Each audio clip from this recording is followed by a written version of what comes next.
যার একজন আর্জেন্টাইন বন্ধু আছে তার কাছে অমূল্য সম্পদ আছে।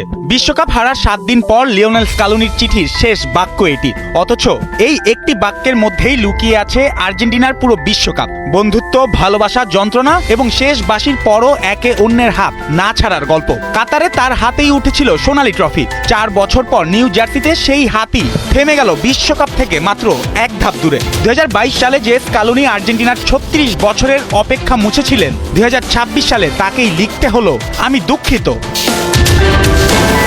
স্পেনের কাছে 1-0 গোলের ফাইনাল হার শুধু আর্জেন্টিনার টানা দ্বিতীয় বিশ্বকাপ জয়ের স্বপ্ন ভাঙেনি, থামিয়ে দিয়েছে একটি প্রজন্মের অমরত্বের দিকে ছুটে চলাও। 7 দিন পর আবেগ কিছুটা স্থির হতেই সামাজিক যোগাযোগ মাধ্যমে খোলা চিঠি লিখেছেন স্কালোনি। চিঠির শুরুতেই গত এক সপ্তাহকে অনুভূতির রোলার কোস্টার হিসাবে তুলে ধরেছেন আর্জেন্টাইন কোচ।